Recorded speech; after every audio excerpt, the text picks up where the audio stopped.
India England test தொடரின் 3வது போட்டிக்கு முன் ராகுல் செய்த விஷயம் ஒன்று பிசிசிஐயை கடும் அதிருப்தி அடையச் செய்துள்ளது. இந்தியா இங்கிலாந்து அணிகள் 5 போட்டிகள் கொண்ட டெஸ்ட் தொடரில் ஆடி வருகின்றன. இந்த தொடரின் முதல் போட்டியில் மட்டுமே ராகுல் ஆடினார். அப்போது அவருக்கு காயம் ஏற்பட்டதால் அவர் 2வது டெஸ்டில் இருந்து நீக்கப்பட்டார். அவர் 3வது டெஸ்ட் போட்டியில் பங்கேற்க அதிக வாய்ப்பு உள்ளதாக கூறப்பட்டு வந்த நிலையில் அவர் இன்னும் முழு உடற்தகுதி பெறவில்லை என பிசிசிஐ மருத்துவர்கள் கூறிவிட்டனர். இதை அடுத்து அவர் 3வது டெஸ்ட் போட்டியில் இருந்து நீக்கப்பட்டார். தனக்கு 3வது டெஸ்ட் போட்டியில் வாய்ப்பு கிடைக்காது என தெரிந்தும் தனது சமூக வலைதள பக்கத்தில் பேட்டிம் பயிற்சி செய்வது போன்ற வீடியோவை பகிர்ந்தார் ராகுல். அதை பார்த்த பலரும் ராகுல் 3வது டெஸ்ட் போட்டிக்கு தயாராகி விட்டார் என நினைத்தனர். அப்படியே செய்தியும் பரவியது. ஆனால் அதற்கு மறுநாள் ராகுல் 3வது டெஸ்டில் ஆட மாட்டார் என உறுதியான செய்தி வெளியானது.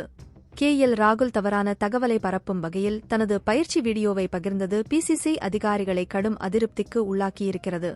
3வது டெஸ்ட் போட்டிக்கு முன்னதாக இப்படி ஒரு வீடியோவை பதிவு செய்தால் அவரை அணியில் தேர்வு செய்ய வேண்டிய கட்டாயம் ஏற்படும். அல்லது அவர் 3வது டெஸ்டில் பங்கேற்கவில்லை என்றால் ரசிகர்கள் பிசிசிஐ மீதுதான் பாய்வார்கள். அதாவது பயிற்சி வீடியோவில் அவர் பேட்டின் செய்ததை வைத்து அவர் காயத்தில் இருந்து மீண்டு பயிற்சி செய்ய துவங்கிய பின்னரும் அவரை அணியில் தேர்வு செய்யவில்லை என ரசிகர்கள் இந்திய அணி நிர்வாகத்தையும் பிசிசிஐயையும் விமர்சனம் செய்வார்கள். அதன் காரணமாகவே பிசிசிஐ ராகுல் மீது அதிருப்தியில் உள்ளது. கிரிக்கெட் செய்திகளை உடனுக்குடன் அறிந்து கொள்ள நியூஸ் கிரிக் சேனலை சப்ஸ்கிரைப் செய்யுங்கள்.